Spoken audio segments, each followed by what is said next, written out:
तो गाइस चलो आज आपको बताता हूं कि ये बीजेपी कितना बड़ा घिनौना दोगला पार्टी है।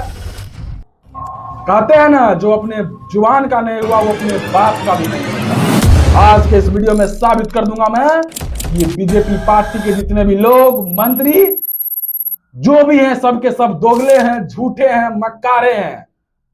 और इसकी इतनी नीचता है, इतना बड़ा ये अधर्मी आदमी है जिसका कोई लोखा जोखा नहीं है। अगर आप भी इस वीडियो को सुनोगे आपकी रूह कांप जाएगी। कोई भला इतना कैसे गिर सकता है अपने वोट बैंक के लिए?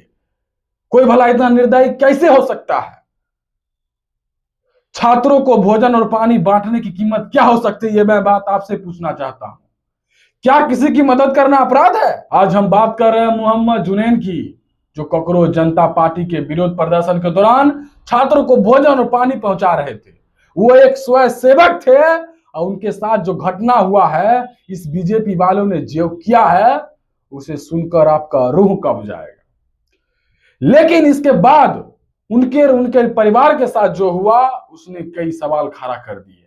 आइए जानते हैं जुनैन के दावों और उसके साथ घटी पूरी आप बीती को। जुनैद के अनुसार 24 जुलाई की रात जब वे आरएमएल अस्पताल से रेबीज का टीका कराकर लौट रहे थे, तब खुद को दिल्ली पुलिस बताने वाले कुछ लोगों ने उन्हें और उनके साथी को रोक लिया। अभी इसका इंटरेस्टिंग हुआ, उसके बाद जो क्या हुआ ये सुनो। जुनैद का दावा है कि उन्हें आंखों पर पट्टी बांधकर एक अज्ञात कमरे में लगभग 24 घंटे तक रखा गया। उससे मुख्य रूप से यही सवाल पूछा गया कि प्रदर्शन के दौरान बांटे जा रहे भोजन और पानी की फंडिंग कहां से आ रही है।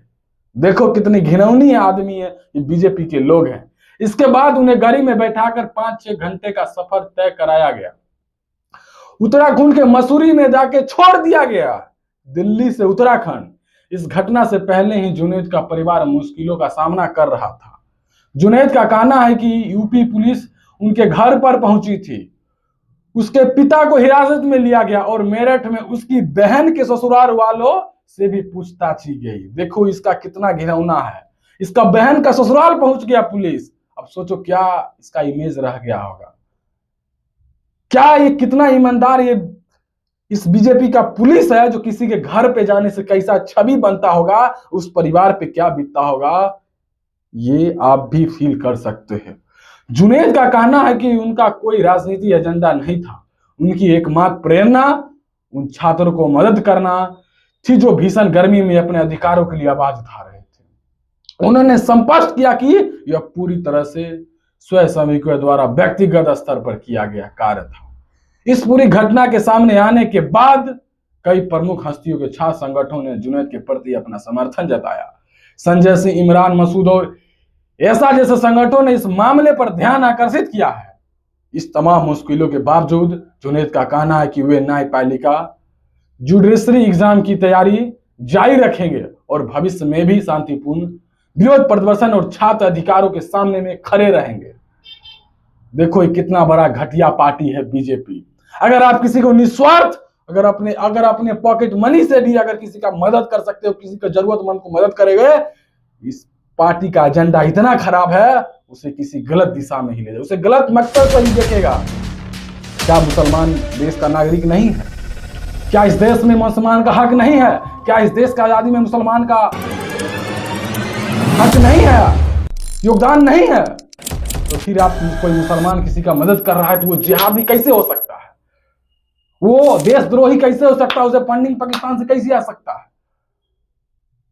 देखो कितना बड़ा घटिया पार्टी ये बीजेपी है। इसका करतूत सोचो, उसको छोड़ो, उसके परिवार के, उसके मम्मी के ससुराल तक, बहन के ससुराल तक पहुंच गया। इतना जल्दी अगर ये बीजेपी की सरकार और बीजेपी की पुलिस किसी अपराधी को पकड़ती, किसी टेररिस्ट को इतना जल्दी पकड़ती, इतना जल्दी पुलवामा हमला नहीं होता, देश के 74 जवान शहीद नहीं होते। गृह मंत्रालय उन्हीं के हाथ में है। सोचिए कितना बड़ा ये चरित्रहीन पार्टी है। एक वर्ड में यूज किया हूं, दोगला, सटीक बैठता है। अभी नहीं, अभी और को इसका मैं और प्रूफ दूंगा जिससे ये साबित हो जाएगा कि ये जनता के लिए नहीं, अपने स्वार्थ के लिए, अपने वोट बैंक के लिए राजनीति करता है। आपको एक चीज और जानकारी दे दूं, देश के राजनीति दिल्ली, जहां 24 घंटे पुलिस का पहरा रहता है, लेकिन उसी दिल्ली के सड़कों पर सरेआम दो छात्रों को घेरा जाता है, उससे उसका नाम और धर्म पूछा जाता है, उन्हें थप्पड़ मारे जाते हैं और कैमरे के सामने गिड़गिड़ा कर माफी मांगने पर मजबूर किया जाता है। और यह एक घिनौना काम करने वाला कोई और नहीं बल्कि खुद को हिंदूवादी नेता बताने वाला सत्यम पंडित है, जिसे विरोधी और आम जनता अब बीजेपी का पोषित गुंडा कह रही है। आखिर इसे इतनी हिम्मत कहां से मिली? यह राजधानी की सड़कों पर खुद को जज और खुद को जल्लाद बना बैठा। आइए देखते हैं इस गुंडागर्दी की पूरी इनसाइड स्टोरी। मामला समझिए, दिल्ली के जंतर मंतर पर सीजेपी का विरोध प्रदर्शन था। देश के अलग अलग हिस्सों के छात्र अपनी आवाज उठाने के लिए आ रहे थे। दो सीधे साधे छात्र जब गुरुद्वारा बंगला साहिब के पास से गुजर रहे थे, तभी सत्य पंडित और उसके समर्थकों ने उन्हें घेर लिया। छात्रों का कसूर था कि सिर्फ यह कि वे अपने लोकतांत्रिक अधिकार का इस्तेमाल करने का एक प्रदर्शन में जा रहे थे। सत्यम पंडित ने उससे उनका नाम पूछा, धर्म पूछा, गंदी गंदी गाली दी और फिर कैमरे के सामने उन्हें थप्पड़ मारकर माफी मंगवाई।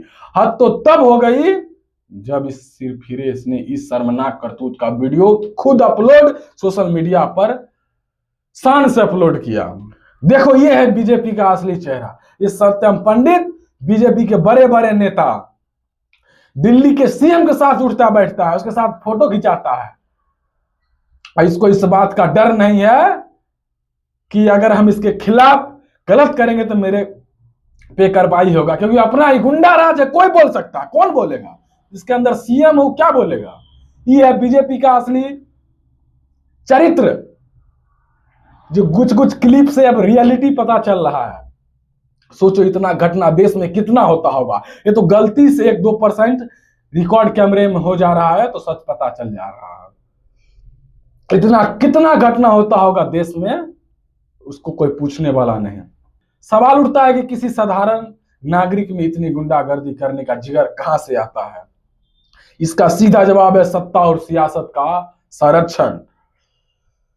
जब जब देश में ऐसे नफरती तत्व खुलेआम घूमते हैं तो इसके पीछे किसी न किसी राजनीतिक छत्र छाया की बू आती है। सत्यम पंडित जैसे लोग खुद को कानून से ऊपर समझते हैं, क्योंकि उन्हें पता है कि भगवा पटका पहनकर और राष्ट्रवाद का फर्जी ढोंग रचाकर वो किसी भी अपराध से बच निकलेंगे। यही वजह है कि जनता आज सीधे तौर पर इस बीजेपी को सर पर पालने का वाला गुंडा कह रहे हैं। इस वीडियो के सामने आते ही देश भर में आक्रोश फैल गया। समाजवादी पार्टी प्रमुख अखिलेश यादव और टीएमसी सांसद महुआ मितुरई समेत कई विपक्षनाथों ने इस घटना पर बीजेपी सरकार को और दिल्ली पुलिस के आड़े हाथों लिया। विपक्ष का सीधा आरोप है कि बीजेपी शासित या दिल्ली पुलिस के दायरे वाले इलाकों में चुन चुनकर उन लोगों को निशाना बनाया जा रहा है जो सरकार के खिलाफ बोलते हैं। पुलिस मुख्य दर्शक बनी रहती है और सत्यम पंडित जैसे सड़क छाप गुंडे खुलेआम कानून व्यवस्था और धज्जियां उड़ाते हैं। यह पहली बार नहीं है जब सत्यम पंडित ने ऐसा जहर उगला है। इससे पहले भी वह कांवड़ यात्रा के दौरान ड्यूटी पर तैनात मुस्लिम अधिकारियों को धमकियां देना और भड़काऊ भाषण देने के आरोप में चर्चा में रहा है। और जब इन पर कार्रवाई की मांग उठी तो साहब ने नया वीडियो जारी किया। अपने बचाव में कहता है कि प्रदर्शन राष्ट्र विरोधी था और मैं अपनी धार्मिक भावनाओं को रक्षा कर रहा। वाह, यानी सड़क पर छात्रों को मारना, गालियां देना अब इनकी नजर में धर्म की रक्षा हो गया है। यह है दूसरा सबूत जिससे पता चलेगा कि बीजेपी के जितने गुंडे हैं, नेते हैं, सबका एक ही मानसिकता है, दोगलापन, गुंडागर्दी। तो चलो अब इसका तीसरा दोगलापन देखो। जिस बिहार ने 40 में से 39 एमपी जिता के भेजा, उसका मुख्यमंत्री बिहार के साथ क्या किया, ये सुनो। सरकार अपराध रोकने और अपराधियों को पकड़ने के दावा करती है। क्या वही सरकार अपने अधिकारियों का प्रदर्शन करने वाले छात्र पर AK-47 तनवाएगी? बीजेपी के दिग्गज नेता और बिहार के मुख्यमंत्री सम्राट चौधरी, जो खुद को राज्य के करे कानून व्यवस्था का चेहरा बताते हैं, आज उसके पास इस बात का जवाब है। क्या बिहार में युवाओं के भविष्य की बात करने का मतलब अब पुलिस की गोलियां खाना होगा? मामले की पूरी पहले इस क्रोनोलॉजी को समझिए। शनिवार को बिहार बंद का आहन नीट धांधली के विरोध में किया गया था। छात्र सड़कों पर उतरे थे। गुस्सा जायज था क्योंकि लाखों युवाओं का भविष्य दांव पर लगा है। लेकिन सिवान के गांधी मैदान और जेपी चौक पर माहौल तनावपूर्ण हो गया। पत्थरबाजी हुई, पुलिस अधीक्षक एसपी पूरन कुमार झा और कुछ पत्रकार घायल भी हुए। लेकिन सवाल यह है कि क्या भीड़ को नियंत्रित करने के लिए वाटर कैनन या आंसू गैस के बजाय AK-47 से फायरिंग की जाएगी? वीडियो वायरल होने के बाद SIT जवान अभिषेक पटेल को सस्पेंड तो कर दिया गया, लेकिन निलंबन तो सिर्फ लिपापोती है। असली सवाल उस सिस्टम और गृह विभाग की नीयत पर है जिसका नेतृत्व सम्राट चौधरी और NDA सरकार कर रही है। सम्राट चौधरी मंचों से धारते हैं कि बिहार में अपराधियों के खिलाफ सख्त कार्रवाई होगी, लेकिन जब माफिया नीट पेपर लीक करते हैं तब आपकी पुलिस सोई रहती है। जब छात्र सड़कों पर उतरते हैं तो आपकी पुलिस AK-47 निकालती है। यह कैसा सुशासन है? विपक्ष का सीधा आरोप है कि पुलिस या गुंडागर्दी और अंधाधुंध कार्रवाई में 3 निर्दोष छात्र घायल हुए। सम्राट चौधरी जी, क्या राज्य के अभिभावक होने के नाते इस जख्मी छात्र के परिवारों को कोई जवाब मिलेगा या मामला ठंडे बस्ते में डाल दिया जाएगा? देखो, ये कितना बड़ा दोगला पार्टी है। जिस बिहार ने उसे मर बनाया, बीजेपी को एक स्ट्रेंथ पिलर दिया, उस बिहार के साथ उस बच्चों पर AK-47 चलाया। क्या गुजरती होगी उस मां पर जिस बेटा का दिसंबर में फिजिकल था, उसका आर्मी का जॉब होने वाला था, उसका सपना चला गया। क्या गुजरती होगी उस परिवार पर, उस बच्चे पर जिसका सपना टूट गया? जरा इस मुख्यमंत्री से पूछो। और इतना ही नहीं, मुख्यमंत्री के पास, इस बीजेपी के साथ में फैल मुख्यमंत्री के पास इतना भी टाइम नहीं है, इतना बड़ा अहंकारी है कि जाके उस छात्र से मिले, उसके परिवार के साथ संवेदना भी व्यक्त या फिर उसके खिलाफ एक ट्वीट कर दे। इसके पास इतना भी टाइम। अभी तक इसका दोगलापन झूठा खत्म नहीं हुआ। अभी और सुनो इसका।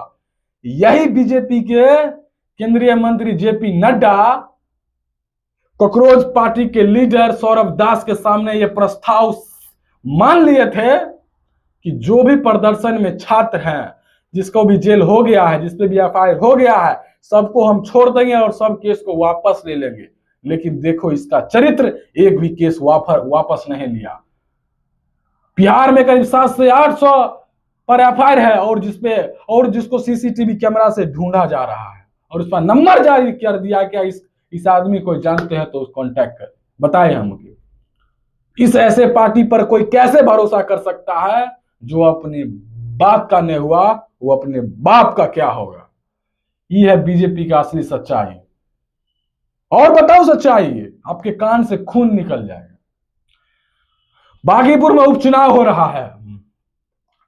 माननीय प्रशांत किशोर जी पूरा जी जान से चुनाव अपनी ईमानदारी से लड़ रहे हैं और बीजेपी का इतना देखो कूटनीति, इतना घिनौना हरकत, इस आशा दीदी का यूज करके जिस तरह से विधानसभा चुनाव में जीता, उसी तरह फिर से ये आशा दीदी का यूज कर रहा है। उसको बैठक बुलाया जा रहा है और कहा जा रहा है कि अगर आपने मदद नहीं किया, अगर आपने सभी महिला को एकत्रित करके वोट नहीं दिलवाया, तो जितने भी सरकारी सुविधा मिलने वाले हैं सब हटा दिया जाएगा।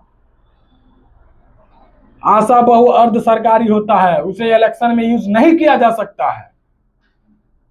देखो कितना बड़ा ये दोगलापन है बीजेपी का। ये किसी भी राज्य में इलेक्शन जीतने के लिए किसी भी हद तक जा सकता है। अगर आप चाहते हैं इसी तरह से मैं बीजेपी का पोल खोलते रहूं, सच दिखाता रहूं, तो चैनल को सब्सक्राइब करके हमारी ताकत बढ़ाए ताकि मैं इस बीजेपी का गर्दा उड़ा दूं। चलिए, धन्यवाद।